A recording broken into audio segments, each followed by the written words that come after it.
साथ संगत जी, मैं नवनीत वर्मा आपके अपने चैनल गुरु बंदगी में आपका स्वागत करता हूं। अगर अभी तक आपने हमारा चैनल सब्सक्राइब नहीं किया है तो चैनल को सब्सक्राइब करके हमें अपना प्यार दें। जैसा कि आप जानते हैं कि मास्टर जी संगत से बहुत प्यार करते थे और वह संगत को कथा, कहानियाँ और साखियाँ सुनाया करते थे। उन्हीं में से एक साखी मैं आज आपको सुनाने जा रहा हूँ। गुरु प्यारी साध संगत जी, आज जो साखी हम आपको सुनाने जा रहे हैं वह हजूर बाबा सावन सिंह महाराज जी के वक्त की है और यह साखी बहुत ही प्यारी साखी है, इसलिए इसे पूरा सुनने की कृपालता करना जी। इस साखी से हमको पता चलेगा कि गुरु किस किस तरीके से जीव को नाम के अधिकारी बनाते हैं और उनका पार उतारा करते हैं। साध संगत जी, एक बार हजूर बाबा सावन सिंह महाराज जी सत्संग फरमा रहे थे और दो दोस्त भी उस सत्संग में बैठे हुए थे। दोनों दोस्तों में एक दोस्त अंधा था, वह कुछ देख नहीं सकता था। वह दोनों सत्संग सुन रहे थे। हजूर महाराज जी ने सत्संग में फरमाया कि सतगुरु अंधों को नयन बख्शने के लिए आते हैं, उनको आंखें देने के लिए आते हैं। यह बात उस अंधे के दिल में चोट कर गई। जब सत्संग चल रहा था तो अंधा खड़ा हो गया और हजूर से कहने लगा कि सच्चे पातशाह, मैंने एक अर्ज़ करनी है। उस समय संगत इतनी ज़्यादा नहीं होती थी, इसलिए हजूर ने कहा कि बताओ क्या कहना चाहते हो। उसने अर्ज़ की कि सच्चे पातशाह, मुझे नाम की दात दे दो, मैं जन्म से ही अंधा हूँ। बाबा जी महाराज जी ने कहा कि आपको शायद पता नहीं कि हम अंधों को नाम नहीं देते। खैर, उस समय सेवादारों ने उसे नीचे बिठा दिया। जब सत्संग समाप्त हुआ तो वह हजूर के दरवाजे के नीचे जाकर खड़ा हो गया। सेवादारों ने उसे बड़ा समझाया पर वह नहीं गया। हजूर महाराज जी ऊपर अपने कमरे में आराम फरमा रहे थे। एक सेवादार ऊपर गया और हजूर से बोला कि सच्चे पातशाह, वो अंधा जो सुबह सत्संग में नाम लेने के लिए खड़ा हुआ था वह नीचे आया है। हजूर ने सेवादार से कहा कि तुम दरवाजे पर खड़े हो जाना और उस अंधे को ऊपर भेज देना। हजूर के पास जब वह अंधा ऊपर गया तो हजूर ने कहा कि मैंने तुम्हें बताया था कि हम अंधों को नामदान नहीं देते। उस अंधे ने कहा कि बाबा जी, आपने ही तो कहा था कि सतगुरु अंधों को नैन बख्शने के लिए आते हैं, अंधों को आंखें देने के लिए आते हैं। हजूर ने कहा कि मैं अंदर की आँखों की बात कर रहा था, ना कि बाहरी आँखों की। खैर, वो अंधा नाम की फरियाद करने लगा, रोने लग गया। फिर हजूर ने कहा कि तुम दरवाज़ा बंद कर दो और यहाँ मेरे पास आके नीचे बैठ जाओ। वह अंधा जब गुरु महाराज जी के पास बैठा तो बाबा जी महाराज जी ने उसे अकेले को ही अंदर कमरे में नाम की दात बख्श दी और सब कुछ समझा दिया। हजूर ने अपनी छड़ी उठाकर उसके सिर पर रखी और पूछा कि बताओ, तुम्हें कुछ नज़र आ रहा है। अंधे ने कहा कि सच्चे पातशाह, सब कुछ नज़र आ रहा है, आपका स्वरूप बड़ी अच्छी तरह से मुझे नज़र आ रहा है। हजूर ने कहा कि इस स्वरूप को अच्छी तरह अपने मन में बसा लो। बाबा जी ने कहा कि बताओ कि तुम्हें क्या नज़र आ रहा है।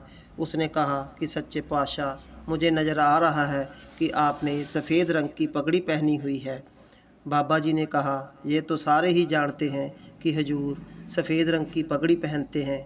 वह बोला कि नहीं सच्चे पातशाह, आपके चेहरे पर एक तिल भी है, वह भी मुझे साफ दिखाई दे रहा है। हजूर महाराज जी ने कहा, ठीक है, इसे अच्छी तरह से, इस स्वरूप को अच्छी तरह से अपने मन में बसा लो, कहीं भूल मत जाना। वह अंधा बोला कि नहीं सच्चे पातशाह, मैं नहीं भूलूंगा।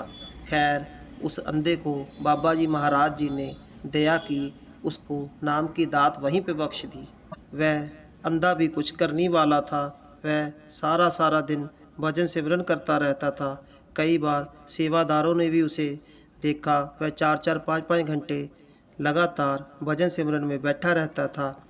2-3 महीने के बाद एक बार बाबा सावन सिंह महाराज जी फिर सत्संग फरमा रहे थे तो वह अंधा फिर सत्संग के चलते समय में ही खड़ा हो गया और हजूर से बोला कि सच्चे पातशाह, मैंने एक आज फिर अर्ज करनी है। हजूर महाराज जी बोले कि तेरी अर्जी नहीं मुकदी।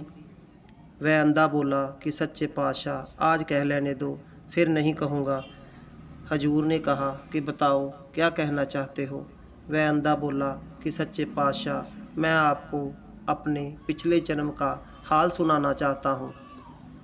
हजूर महाराज जी ने कहा कि तुम्हें मैंने बताया था कि किसी को कुछ नहीं बताना। उसने कहा कि मैं आपका, आप मेरे, संगत आपकी, दूसरा यहाँ पर कौन है? अगर कोई दूसरा होता तो मैं नहीं बताता। हजूर ने कहा कि ठीक है, बताओ क्या बताना चाहते हो। वो अंधा बोला कि सच्चे पातशाह, मैं पिछले जन्म में इल था। इल ईगल को कहते हैं। हजूर बोले फिर कहाँ रहता था? वो बोला कि मैं यहीं ब्यास स्टेशन के पास एक वृक्ष के ऊपर रहता था, वहीं पर मेरा आलना था। वो बोला कि एक बार बड़े महाराज जी ने लंगर लगाया और लोगों ने वो लंगर खाने के लिए ले लिया और वृक्ष के नीचे छाँव में बैठकर खाने लगे। बच्चे भी उनके साथ थे और लंगर खा रहे थे। बच्चों से कुछ रोटी के टुकड़े नीचे गिर गए। वो जब लंगर खाकर चले गए तो मैं ऊपर वृक्ष से आया और नीचे आकर वो रोटी के टुकड़े खाने लग गया और मैंने वो टुकड़े सारे खा लिए। उसने बताया कि फिर मैं उड़कर जीटी रोड की तरफ चला गया। वहाँ पर एक कुत्ते का एक्सीडेंट हुआ पड़ा था, पर वह अभी तक मरा नहीं था। उसने बताया कि उसने जींदे ही कुत्ते की आंखें निकाल कर खा ली। हजूर ने कहा कि जीते जी ही कुत्ते की आंखें खा गया। उसने कहा जी सच्चे पातशाह, जब मैंने आंखें खा ली तो वह कुत्ता मर ही गया था। हजूर ने कहा फिर वह बोला कि जब मैं अपने आलने में आया तो मेरी आलने में आकर मृत्यु हो गई। फिर मैं जब धर्मराज के आगे पेश हुआ तो धर्मराज ने कहा कि इसने पाप बहुत किए हैं, इसे नरकों में भेज दिया जाए। पर उसने कहा ठहरो, पर इसने एक अच्छा काम भी किया है। इसने किसी पूरे गुरु की दृष्टि पड़े हुए टुकड़े को खाया है, इसलिए इसे एक बार इंसान का जामा दे दिया जाए। पर यह अभी जीते जी कुत्ते की आंखें खाकर भी आया है, इसलिए इसे अंधा ही पैदा किया जाए। उसने कहा कि सच्चे पातशाह, आप मुझे नाम देने के लिए कतरा रहे थे। नाम का अधिकारी तो मुझे बड़े महाराज ही बना गए थे, क्योंकि मैंने उनकी दृष्टि पड़े हुए रोटी के टुकड़े खाए थे। हजूर ने कहा कि ठीक है, बैठ जाओ, अब आगे किसी को कुछ मत बताना। उसने कहा कि ठीक है सच्चे पातशाह, आगे मैं कभी किसी को कुछ नहीं बताऊंगा। साध संगत जी, गुरु कैसे कैसे हमें नाम के अधिकारी बनाते हैं। वे हमारे ना तो खोटे कर्मों को देखते हैं और ना ही हमारी करनी को देखते हैं। वह बस हम पर दया कर देते हैं, हमें नाम की दात दे देते हैं। गुरु की हम जितनी भी महिमा करें वो कम है। सतगुरु इस संसार में हम जीवों को तारने के लिए आते हैं, वे सिर्फ हमारे लिए आते हैं। सतगुरु दया के सागर होते हैं, उनमें और मालिक में किसी प्रकार का कोई भी भिन्न भेद नहीं होता। वे परमात्मा में समाये होते हैं और परमात्मा उनमें समाये होते हैं। हमें भी चाहिए कि अपने गुरु के बताए हुए रास्ते पर चलें और ज़्यादा से ज़्यादा वक्त भजन सिमरन को दें, क्योंकि हमें जो कुछ भी मिलना है वो भजन सिमरन के द्वारा ही मिलना है। क्योंकि देने का भी एक ज़रिया होता है और लेने का भी एक ज़रिया होता है। साध संगत जी, अब हम आपसे इजाज़त चाहते हैं। अगर आप साखियाँ सुनना या रूहानी विचार या सत्संग सुनना पसंद करते हैं तो हमारे चैनल को सब्सक्राइब करें। राधा स्वामी जी।